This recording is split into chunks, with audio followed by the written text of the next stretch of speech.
Hello students.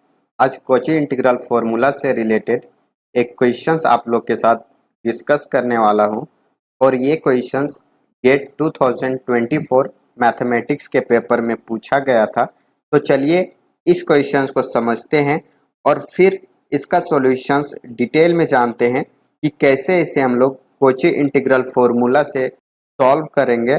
तो video के अंत तक बने रहिए और चैनल को अगर सब्सक्राइब ना किए हो तो सब्सक्राइब करके बेल आइकन प्रेस कर दें। देखिए क्वेश्चंस क्या कह रहा है।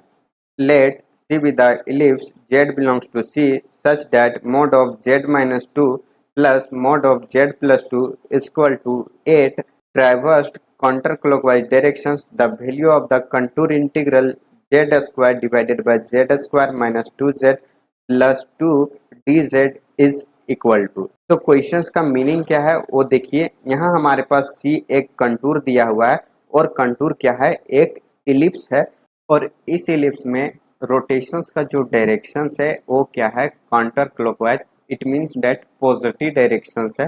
तो ये जो कंटूर गिवन है इस कंटूर का वैल्यू बताना है। तो देखिए इस कंटूर को सॉल्व करने के लिए हमें ज़रूरत पड़ने वाला है कोची इंटीग्रल फॉर्मूला का। तो कोची इंटीग्रल फॉर्मूला का स्टेटमेंट क्या है वो देख लीजिए, उसके बाद फिर हम लोग इसका सॉल्यूशंस देखेंगे। तो देखिए इसका स्टेटमेंट क्या कहता है कि एफ जेड जो फंक्शंस होगा वो क्या होगा, एक एनालिटिक फंक्शंस होगा और ये एनालिटिक कहाँ होगा, किसी सिंपल क्लोज कंटूर के इनसाइड या फिर उसके बाउंड्री पर भी हो सकता है। तो और साथ में जो कंटूर या क्लोज कर्व होगा उसका डायरेक्शन पॉजिटिव होगा। तो उस कंटूर के इनसाइड से अगर एक पॉइंट हमें जेड नोट मिलता है तो उस जेड नोट पे जो इंटीग्रेशंस का वैल्यू हमें मिलेगा वो क्या मिलेगा, integrations of F of Z divided by Z minus Z naught D Z is equal to क्या मिलता है, 2 pi iota F of Z naught मिलता है। तो इसी स्टेटमेंट का हम लोग यूज करके उसे सॉल्व करने वाले हैं। तो देखिए जो हमारे पास कंटूर है वो यहाँ क्या है, एक इलिप्स दिया हुआ है। अब हम लोग फाइंड करेंगे कि वो कौन सा पॉइंट है जो इस इलिप्स के इनसाइड में लाई करेगा, जिसके अकॉर्डिंग हम लोग कोची इंटीग्रल फॉर्मूला का यूज कर सकते हैं। तो उस पॉइंट को फाइंड करने के लिए क्या करेंगे, इससे हम लोग दो रूट्स निकाल लेंगे क्योंकि ये क्वाड्रेटिक इक्वेशंस है। तो यहाँ से हमें दो पॉइंट मिलेगा, Z square minus 2z plus 2 equal to 0। तो यहाँ से क्या मिलेगा, Z equal to 2 plus minus under root में मिलेगा 4 माइनस 8 डिवाइडेड बाई 2। तो यहाँ से आ जाएगा Z equal to 1 plus minus iota. तो जेड का वैल्यू हमें क्या मिलता है, एक मिलेगा 1 प्लस आयोटा और दूसरा मिलेगा 1 माइनस आयोटा। तो ये दो रूट्स हमें मिलते हैं। अब हम लोग चेक कर लेते हैं सबसे पहले कि ये जो दोनों रूट्स हैं क्या दोनों के दोनों इस कंटूर में लाई कर रहा है या नहीं कर रहा है।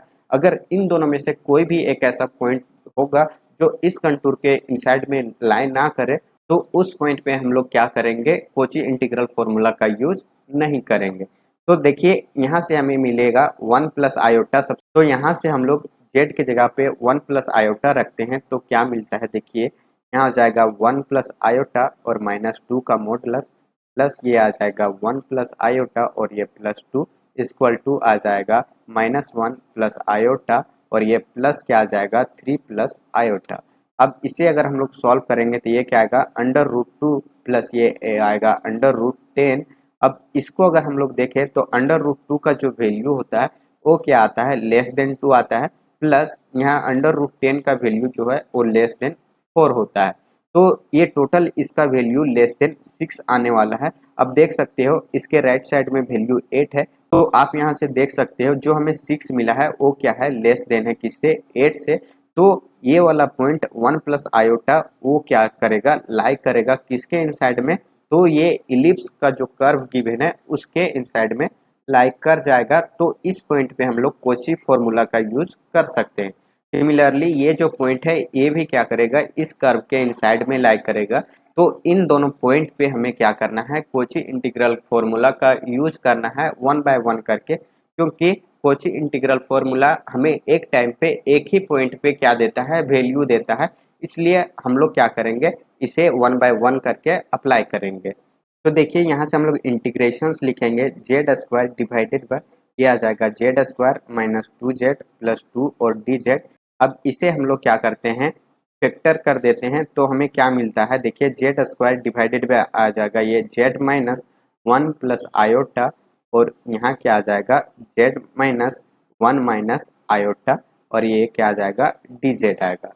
अब हम लोग क्या कर सकते हैं कि ये जो हमारे पास पॉइंट है वन प्लस आयोटा, इस पॉइंट के अराउंड एक हम लोग क्या करते हैं स्मॉल सर्कल बनाएंगे, और ये जो सर्कल होगा वो कहाँ लाई करेगा, तो ये जो कंटूर इलिप्स दिया हुआ है उसके इनसाइड में होगा। सिमिलरली इस पॉइंट के अराउंड में भी हम लोग क्या करेंगे एक सर्कल ड्रॉ करेंगे, तो ये दोनों सर्कल ऐसे होंगे कि ये दोनों आपस में ओवरलैप नहीं करना चाहिए, जिसे हम लोग नॉन ओवरलैपिंग सर्कल भी बोलते हैं।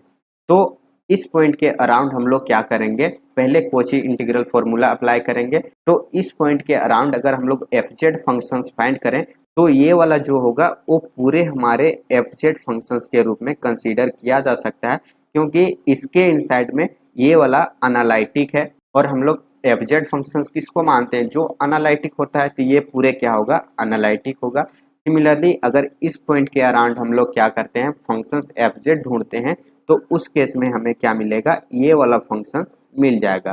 तो एक बार में हम लोग C1 कर्व पे फाइंड कर लेंगे इसका इंटीग्रेशन।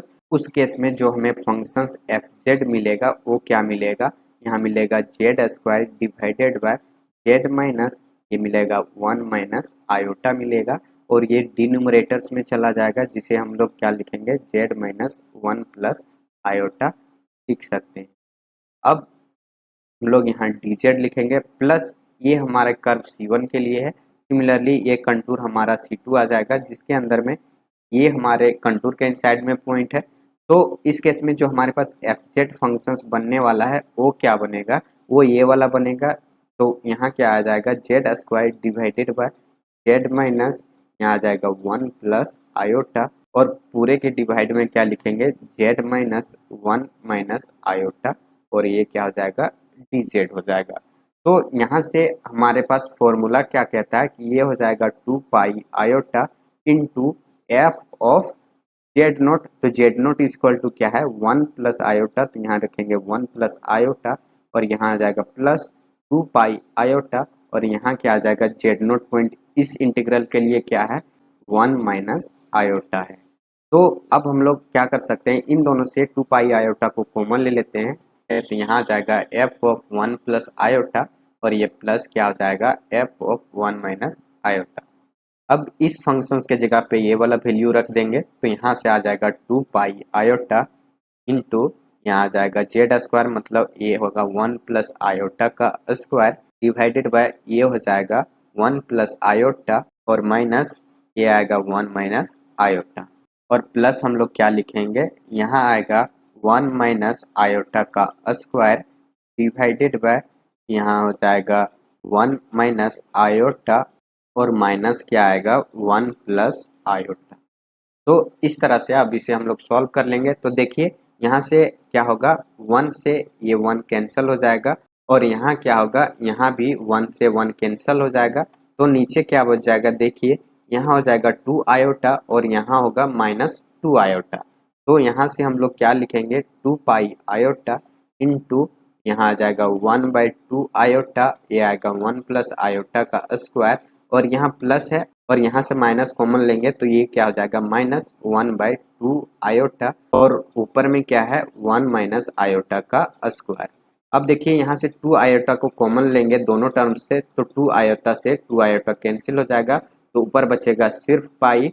तो अब हम लोग इसे क्या लिखेंगे वन प्लस आयोटा का स्क्वायर, और ये हो जाएगा माइनस वन माइनस आयोटा का स्क्वायर। अब यहाँ से आप देख सकते हो इसे हम लोग ए मानते हैं और इसे बी मानते हैं, तो ए स्क्वायर माइनस बी स्क्वायर के फॉर्मूला पे आ गया। तो यहाँ से हो जाएगा पाई इंटू यहाँ आ जाएगा ए प्लस बी, मतलब यहाँ से हो जाएगा ए प्लस बी, और यहाँ आ जाएगा ए माइनस बी, मतलब यहाँ से हम लोग इसे लिख सकते हैं वन प्लस आयोटा, और प्लस क्या आ जाएगा वन माइनस आयोटा, और यहाँ से इंटू क्या हो जाएगा वन प्लस आयोटा, और ये माइनस क्या हो जाएगा वन माइनस आयोटा। तो यहाँ से देख सकते हो आयोटा से माइनस आयोटा कैंसिल, तो ये हो जाएगा टू, और यहाँ से क्या कैंसिल होगा वन से माइनस वन कैंसिल, तो ये क्या हो जाएगा आयोटा, और ये माइनस आयोटा मतलब प्लस टू आयोटा हो जाएगा, तो ये आएगा पाई इंटू टू आयोटा। तो यहाँ मल्टीप्लाई करेंगे इसे तो क्या हो जाएगा 4 पाई और ये आयोटा।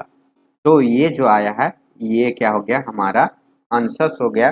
तो आप देख सकते हो कि ऑप्शन सी में क्या गिवन है, यही वाला गिवन है। तो ऑप्शन सी हमारा करेक्ट होगा और बाकी का जो ऑप्शन होगा वो क्या होगा फॉल्स होगा। तो आई होप आप लोग को समझ में आ गया होगा कि कोई भी अगर कंटूर यहाँ गिवन हो तो उस कंटूर को हम लोग कंटूर इंटीग्रल फाइंड करने के लिए किस तरह से उसका यूज करते हैं और कौन सा थ्योरम यूज करके उसे हम लोग सॉल्व कर सकते हैं। तो फिर ये रहा इस क्वेश्चंस का एक्सप्लेनेशंस। आई होप आप लोग को पसंद आया होगा। अगर आप लोग को ये लेक्चर्स पसंद आता है तो आप ज़रूर कमेंट करें और अपने दोस्तों के साथ शेयर जरूर करें। और अगर आप मेरे चैनल पर नए हो तो उसको सब्सक्राइब करके बेल आइकन जरूर प्रेस करें। तो चलिए फिर मिलते हैं हम लोग नेक्स्ट क्लास में। Thank you so much for watching this video. Bye bye, take care.